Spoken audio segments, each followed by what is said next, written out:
ご視聴ありがとうございます。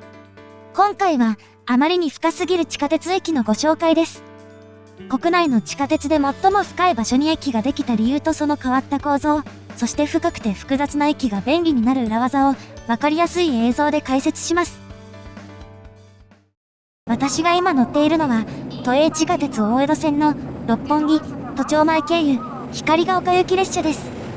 大江戸線は91年に放射部の一部区間が開業したのを皮切りに路線を伸ばし、2000年12月に全線開業を迎えた路線。環状部をぐるぐる回る運行形態ではなく、光が丘と都庁前を往復する6の字運転が行われています。オイルショックなどの影響を受けて建設費を削減することになり、リニアモーター駆動を採用して車両を小型化し、この過程で20メートル車の10両編成から16.5 メートル車の8両編成に見直されました。リニアモーター駆動と短い車体によって、さらに急な勾配やカーブでも走れるようになったため、それらをフルに活かした線形が作られています。大門駅を出た直後で現れる急な S 字カーブは、線路を極力道路下に収めて民有地を避け、建設費を抑えるため、元の計画では、より民有地に張り出す線形でした。そしてこのような線形の話は、今回登場する駅にも関わってきます。次の駅が、東京メトロ日比谷線と接続する六本木駅です。大江戸線の環状部では主要駅の名前を冠した〇〇方面という案内を使っており、六本木駅はそこに名を連ねる駅の一つです。ホームは右側ですが、反対の線路はここからは見えず、少々特殊な構造のようです。ホームに降ります。建設費削減のために駅構内もコンパクトに設計され、天井が低いのが特徴です。線路側は一目でわかるシールドトンネルですが、内装材の境目が斜めになっており、一般的なシールドトンネルとは少々違います。後ろへ進みます。この駅で接続する日比谷線はホーム後方にあり、両線のホームは L 字型になっています。ところどころに横が液晶ディスプレイになった柱があり、広告効果はありそうですが、この辺りは混雑も激しいらしく、壁面にはこんな張り紙が。ホームの幅は一定で、出口への動線は両端にしかないので、両端の混雑がひどくなりそうですね。こちら側にも、先ほどと同じ液晶ディスプレイ付きの柱があります。ここから改札へと向かいます。既存の地下鉄を避けて作った大江戸線は非常に深い場所を走っていますが、エスカレーターの長さはそれほどでもないように見えます。ただしこれはまだ序の口。エスカレーターは一度折り返して上の階層に上がり、そしてもう一度折り返し、改札階へと向かいます。この長いエスカレーターを乗り継ぐ深さは大江戸線の中でもトップクラスのもので、私が降りた都庁前方面ホームは、地下 32.8 メートルの深さにあります。その深さは、実に地下5階相当です。これだけでも相当な深さですが、実はこの駅の本領は、もう一つのホームにあります。先ほど、最初に動線が折り返す場所で、反対側からもう一本の通路が合流してきます。これが逆方面、大門、両国方面のホームです。私が降りたホームは地下5階にあたる階層にあるのに対し、反対側はさらに深く、地下7階相当にあります。この駅は上下2層式の構造です。このうち私が最初に降りたホームが上であり、逆側が下。逆側のホームは、日本の地下鉄の駅では最も深い、地下 42.3 メートルにあります。ちなみに都営地下鉄における駅の深さとは、駅中心位置における地表からホーム面までの距離を示しています。一方東京メトロでは、ホームではなくレール面までの距離を使っているため、両者の対等な比較はできません。日比谷線の駅が開業したのは、1964年3月。その後2000年12月の大江戸線環状部全通に伴い、接続駅になりました。駅が地下深くになったのには、複数の要因があります。まず日比谷線のトンネルをくぐることと、隣の麻布10番駅から地表が高さを上げていること。そして地下には、東京電力のトンネル2本と、付随する設備をはじめとした重要設備があります。大江戸線の各駅のうち、線路が2本の駅は島式ホーム一面2線で建設され、開業時に例外だったのはここだけ。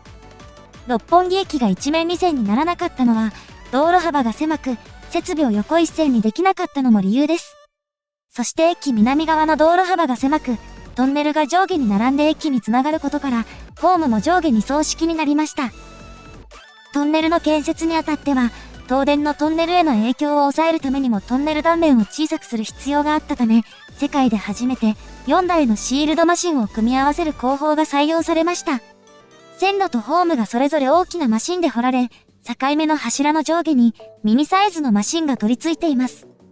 両端は地上から掘り下げる開削工法で、ホームの中ほどがこの工法で作られています。トンネル断面をよく見ると、直径が小さく、線路部分だけを掘るシールドであることがわかります。シールドトンネル内部のホームでは、全体を1台のマシンで掘るのが一般的ですが、六本木駅のやり方であれば掘削断面を大幅に減らすことができる上、大江戸線はミニ地下鉄なので、効果抜群です。最終的にこのような工法で乗り切ったものの、この六本木駅は2000年に開業した環状部の駅で、最大の難所だったとも言われています。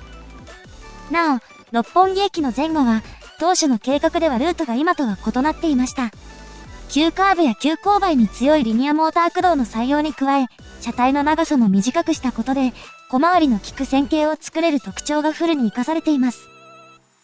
これによって線形が大きく変わった区間は他にもあり、そのうち一番大きく変化した駅の動画を先日公開していますので、概要欄から見てくださいね。2つのホームは途中で動線が分かれるため、看板類は色違いのものが左右に並んでいます。こちら側も後ろに回り込んだ後でホームまで一気に降りていく構造ですが、深さが10メートル近く違うだけあって、先ほどのカットに比べ、ホームの先がはるか遠くに見えます。なお、こちら側には上下のエスカレーターがありますが、私が最初に降りたホームには下りエスカレーターがなく、設備には微妙な差があることに注意です。構内図がこちら、改札はホームの両側に1個ずつあります。こちらの動線もそれなりに複雑でしたが、もう一方は階段だけのスペースがあったり、フロアの途中に段差があったり、エレベーターも加わるのでより複雑です。なお、両方の改札は、向かって上側にある地下通路でつながっています。改札まででも長い動線ですが、地上までだとさらに距離があり、この構内図には地上までは載っていません。ホーム床面には、こちらも降車用スペースを目立たせた案内が、大江戸線六本木駅の乗降客数は、1日平均で6万人余り。大江戸線38駅で、上から6番目です。ホームを進みます。内装自体は前のホームと同じで、違いはないようです。先ほどとは線路とホームの位置が逆になっており、どちらの列車も運転台がある右側のドアが開きます。ホームの突き当たりには、反対側と同じく上下方向のエスカレーターが完備。こちらのエスカレーターも長いですが、今回はエスカレーターではなく、あえて階段を使います。この通路の突き当たりにあるのはエレベーターで、階段への動線はその手前にあります。あのエレベーターは、地下7階にあるこちらのホームと、地下5階にある逆方面のホームとをつなぐもので、この階層には止まりませんが、機械の積み下ろしの関係か、ドアは設けられています。周辺には謎の扉もあり、ワクワク感が漂います。ここで一旦折り返し、地下5階へと上がります。ここを左に曲がると、私が最初に降りた場所に続きます。改札へ向かうので、右に曲がって折り返します。地下7階から改札へ向かう場合、エレベーターはここで乗り換えになります。この階段を上がると、地下7階のホームから直接上がってきたエスカレーターではなく、地下5階から直接上がってきたエスカレーターとぶつかります。地下7階からのエスカレーターは、この右後ろに出ています。そしてここで、コンコースには階段があります。右側にはスロープもあり、バリアフリー対応にはなっています。段差がない方が絶対便利なはずですが、高さを合わせるとエスカレーターや階段の位置が合わないのでしょうか。そして右に折り返し、地下4階から階段をひたすら上がった場所が、地下1階の改札階ではなくその下、地下2階。もう1階折り返した先にあるのが、本当の地下1階、東京ミッドタウン方面改札です。途中でカットしたり早送りしているので分かりづらいですが、地下7階のホームからここまで、およそ6分弱かかります。地下1階とはいうものの、改札の外にある階段エスカレーターの奥に見える光景はこの通り。深さ 42.3 メートルは伊達ではありません。そして当然ながら、この改札からは日比谷線には乗れません。大江戸線の構内の通り抜けには入場券が必要で、お金がもったいない人は地上まで戻る必要があったのですが、2007年3月に東京ミッドタウンが開業した際、もう一方の改札とを地下で結ぶ通路が新設され、地上まで戻る必要はなくなりました。というわけで、その通路を進んで、日比谷線のホームを目指します。後から建設したためかこじんまりとしていて、エスカレーターも一人分の幅しかありません。かと思いきや、幅が一気に広くなり、内装もおしゃれな感じに。途中には動く歩道もあります。東京ミッドタウンの開業に伴って作ったものなので、ミッドタウンの運営会社が費用を出したのかもしれません。下にあるホームもカーブしている上、地下にある施設との兼ね合いもあるのか、階段で高さを上げたり横にずれたりスロープで下ったり斜めになったり、スパーンと一直線なルートではないのが特徴です。そして最後に少々長い階段エスカレーターで降り、ここを左に回り込めば、序盤でやってきた六本木交差点、六本木ヒルズ方面改札に到着です。構内図ではこの改札は地下1階で、この先にある日比谷線の改札も地下1階ですが、両者は同一平面にはなく、日比谷線改札の方が浅い場所にあります。上下方向のエスカレーターはありますが、ここにはエレベーターはなく、エレベーターを利用する場合は、ミッドタウン改札から地上に出て、L 字型の通路を上がった先にあるエレベーターから地下に戻らなければいけません。そしてここが、この駅で接続する日比谷線の改札。大江戸線側と違って明るい色合いになっており、開放感のある雰囲気です。こちらには、六本木交差点方面とだけ表示されています。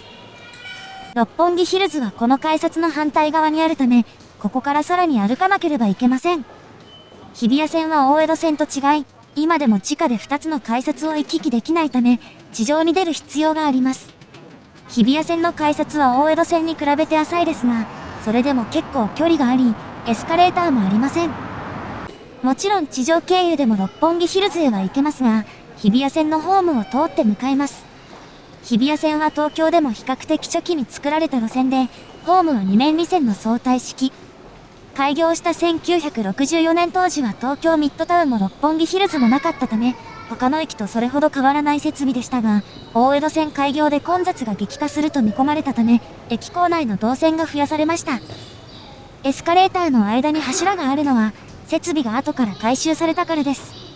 2003年の六本木ヒルズ、2007年の東京ミッドタウン開業によって乗降客数は順調に増え、2021年度では、1日平均7万9000人、東京メトロの130駅中30位につけています。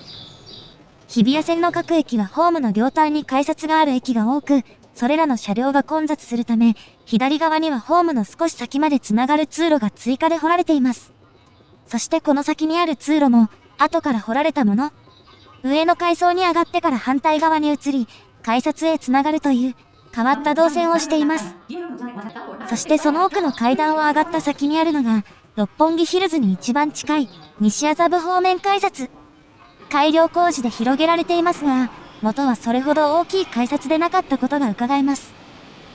日比谷線が開業した頃は六本木ヒルズは計画すらなかったため、六本木ヒルズまではまだ離れており、それなりに長い通路を進みます。そして大きな吹き抜けをエスカレーターで上がった先に、六本木ヒルズで一番大きな建物、六本木ヒルズ森タワーがそびえます。このルートだと雨に濡れますが、日比谷線の改札とは地下でもつながっています。一方、六本木ヒルズ前の看板には、六本木駅だけでなく、隣の麻布十番駅の名前もあります。大江戸線のホームから入り組んだ動線を進むより、隣の麻布十番駅から行った方が早い説もあるのです。その深さゆえに色々不便な大江戸線六本木駅ですが、動画内でもちらっと映っていた、この駅を利用しやすくする裏技をご存知でしょうか。それが、六本木交差点、六本木ヒルズ方面改札の中にあります。改札の右手前には、日比谷線六本木駅改札通過サービスの文字が。これは、大江戸線六本木駅で有効な乗車券を持つ乗客に対し、日比谷線の構内の通り抜けを可能とするサービスで、2013年9月に始まったもの。平日10時から16時まで、休日は22時までで、平日のラッシュ時には利用できない欠点がありますが、これなら雨でもへっちゃらです。この頃は、同年3月に九段下駅にあった新宿線と半蔵門線の間の壁が撤去され、都営とメトロの一元化構想もあった時期です。一元化構想はすっかり影が薄くなりましたが、このサービス自体は小さな変更を挟みつつ、現在まで存続しています。通り抜けには専用の通過証が必要で、改札手前の機械で発見できます。この機械は通過証の発行に特化したもので、ボタンも1個しかなく、精算や IC カードのチャージはできず、使われないところは全て塞がれています。手持ちの切符などで大江戸線の改札を出た後、日比谷線改札にこの通過証を入れることで、構内を通り抜けられるというわけです。序盤で通った日比谷線改札前には、通過証を持った乗客に対する案内モニターがあります。この時は時間外だったので利用できず、発券機も動いていませんでしたが、今は違います。改札通過サービスを使える時間になると、モニターにも案内が出ます。そしてそこに流れるのが、2番線からの文字。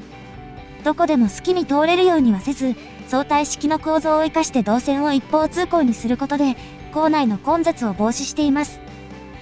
通過証を使って構内を通り抜ける場合、中盤のカットとは違い、右側通行が原則になります。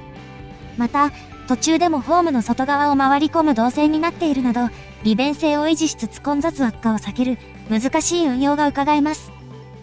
大江戸線の深さに気を取られがちですが、日比谷線ホームの変化や利便性向上の裏技にも注目です。ご視聴ありがとうございました。